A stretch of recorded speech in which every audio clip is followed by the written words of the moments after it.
Wenn ihr jemanden Neues trifft, was ist das Erste, was euch an der Person auffällt, so rein äußerlich? Ja, Gesicht meistens, also Augen, Lächeln oder sowas.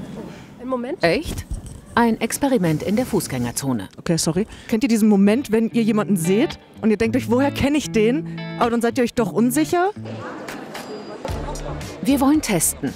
Merken die Leute, dass wir unsere Reporterin hinter dem Sichtschutz austauschen? Okay, auch dann muss es dann auch gepflegt sein? Damit wollen wir niemanden verschaukeln. Sich Gesichter zu merken, fällt vielen Menschen schwer. Etwa 2 Millionen Betroffene in Deutschland können es überhaupt nicht. Sie sind gesichtsblind.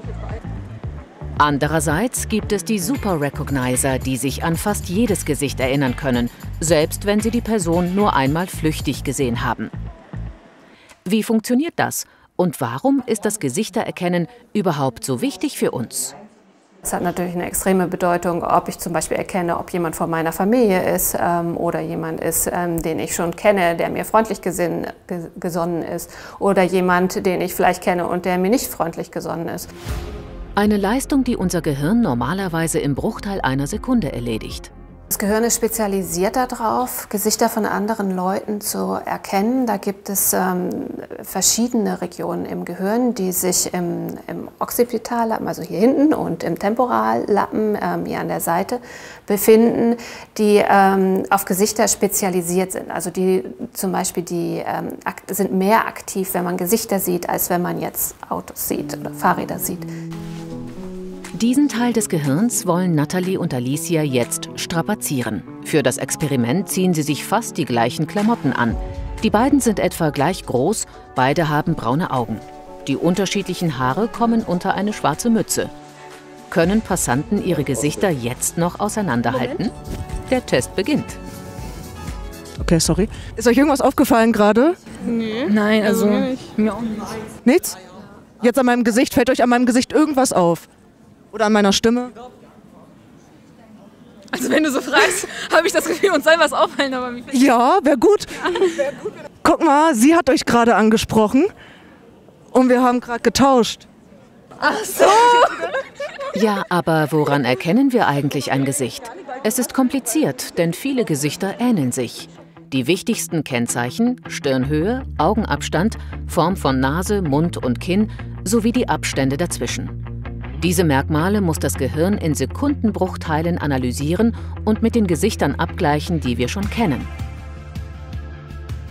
Im Mittel hat jeder von uns 5000 Gesichter von anderen Menschen abgespeichert.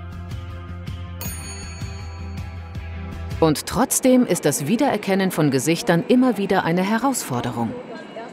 Ich finde, es gibt einige Gesichter, die kommen einem bekannt vor, ohne dass man sie tatsächlich kennt. Aber mir ist es auch schon passiert, dass man mich angesprochen hat per Namen und ich überhaupt nicht mehr wusste, wer die Person ist. Klar, das kennen wir wohl alle. Ganz anders ist das bei der Gesichtsblindheit, der Prosopagnosie. Meistens ist sie angeboren, wie eine Leserechtschreibschwäche. Auch nach einem Schlaganfall kann das Erkennen von Gesichtern manchmal wie ausgelöscht sein. Betroffene können die Gesichter dann zwar sehen, sich aber nicht merken, wer das ist, selbst bei der eigenen Familie. Also von Eltern wird recht häufig berichtet, dass sie eben Schwierigkeiten haben, ihre Kinder zu erkennen.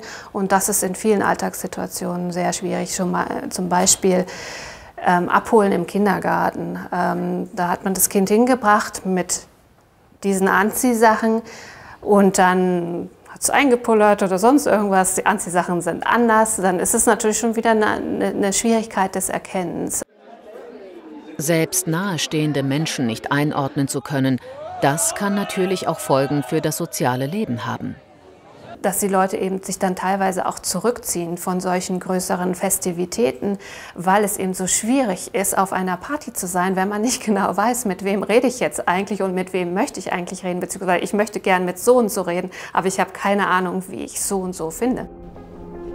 In extremen Fällen können Betroffene nicht einmal sich selbst im Spiegel erkennen. Sie haben ihr eigenes Gesicht nicht abgespeichert. Katharina von Kriechstein und ihr Team erforschen, wie die Gehirnregionen bei Menschen mit angeborener Prosopagnosie funktionieren.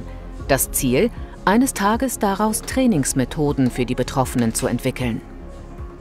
Wir wollen mit der MRT-Forschung herausfinden, ob es tatsächlich auch im Gehirn 2 verschiedene Mechanismen gibt, die zur Prosopagnosie führen. Also wir wissen, dass manche eben mehr Schwierigkeiten haben mit der Wahrnehmung und manche mehr mit dem Erinnern von den Gesichtern. Der eine Subtyp, der Wahrnehmungstyp, kann 2 unterschiedliche Gesichter gar nicht unterscheiden, auch wenn er sie direkt nebeneinander sieht. Der andere Subtyp, der Erinnerungstyp, kann 2 Gesichter nebeneinander zwar unterscheiden, sich kurz danach aber an keines von ihnen mehr erinnern. Die Forscherinnen zeigen den Probanden im MRT deshalb verschiedene Bilder und beobachten die Augenbewegungen über einen Eye-Tracker. Menschen mit Prosopagnosie haben keine Probleme, Objekte wie eine Uhr zu erkennen. Dann folgen Bilder von Gesichtern. So können die Forscherinnen genau unterscheiden, welche Gehirnregionen jeweils aktiv werden. Doch was genau im Gehirn passiert, ist noch nicht geklärt. Viele Betroffene mit angeborener Gesichtsblindheit wissen nicht einmal von ihrer Einschränkung und fragen sich, warum andere das besser können. Was haben die anderen Leute eigentlich für einen Trick? Warum können die so gut miteinander interagieren? Häufig ist gar nicht klar, dass die Schwierigkeit die Gesichtererkennung ist, weil niemand selber auf die Idee kommt, dass es so eine selektive Schwierigkeit überhaupt geben kann. Zurück zu unserem Test. Okay. Sorry, also auf den Style achtest du? Also erstmal Mimik und dann Klamotten generell. So, das ist ja das, was man dann sieht, gerade im Winter. Ist dir aufgefallen, dass wir gerade die Moderatoren getauscht haben? Nee. Nicht? Nee. Weil ich kam gerade tatsächlich auch mit der Matte. Also es war gerade eine ganz andere, guck mal, es war sie gerade. Oh, krass. Also ich achte sehr aufs Gesicht, deswegen ist mir das auch relativ schnell aufgefallen und die Stimme ist mir tatsächlich auch direkt aufgefallen. Schön. Entschuldigung. Okay. Wie geil! Oh nein, nein. Da habe ich jetzt gemerkt. Ne? Okay. Die Reaktion ist mega! Okay. Auch der Super Recognizer Michael Aschenbrenner hätte den Tausch wohl sofort bemerkt. Er vergisst kein Gesicht. Lange wusste er nichts von seiner Fähigkeit. Bei einem Test der Uni Greenwich kam es raus. Er musste sich ein bestimmtes Gesicht 8 Sekunden lang einprägen und es dann unter anderem sofort wieder erkennen. Also das Ganze läuft natürlich ja unterbewusst, aber ich assoziiere das in meinem Kopf direkt entweder mit einer bekannten Person aus dem Freundes- oder Bekanntenkreis oder einer bekannten Persönlichkeit oder irgendein markantes Detail im Gesicht. Für seine Arbeit bei der Kriminalpolizei hilft die Fähigkeit sehr. Michael Aschenbrenner gleicht Material von Überwachungskameras mit Bildern von Gesuchten ab. Bei dieser Aufgabe sind Super Recognizer bislang besser als Computer. Wir können natürlich auch auf düsterem und wackeligem Material Personen wiedererkennen, denn wir sehen, was wir sehen und sind nicht an irgendwelche Voraussetzungen geknüpft, wie das Gesichtserkennungssystem am Computer beispielsweise. Selbst wenn sich Gesuchte stark verändert haben, können Super Recognizer sie erkennen. Für die Polizei können sie deshalb so wichtig sein wie Fingerabdrücke oder eine DNA-Analyse. Zum Einsatz kommen sie schon bei Antiterroreinsätzen, Fußballspielen oder auch Grenzkontrollen. Was bei den Supererkennern automatisch abläuft, können Gesichtsblinde bisher kaum trainieren. Viele von ihnen haben deswegen Probleme im Alltag.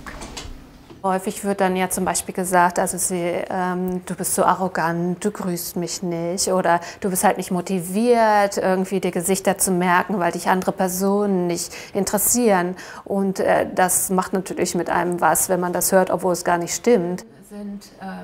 Prosopagnosie kann man nicht behandeln. Die Betroffenen erkennen andere Menschen zum Beispiel am Gang, an der Stimme oder an ganz bestimmten Merkmalen wie Narben. Bei unserem Test in der Fußgängerzone haben wir keine gesichtsblinden Menschen getroffen. Aber nur etwa die Hälfte der Leute hat den Tausch bemerkt. Ich arbeite viel in Gastros und dann hat man so seine Momente, mit denen man Gesichter einfängt. Ja. Manche haben aber auch genauer hingeschaut. Von deinen Augenbrauen habe ich so ein bisschen gemerkt, weil du hast ein bisschen dünnere. Ja, das habe ich immer an den Zähnen gesehen. An den Zähnen? Ja. Nur an den Zähnen? Ja. Wer sich Gesichter besser merken möchte, sollte sich auf bestimmte Details konzentrieren. Vielleicht eine Zahnlücke, Sommersprossen, ein Muttermal. Und sich solche besonderen Merkmale einprägen. Das könnte helfen bei der nächsten Begegnung.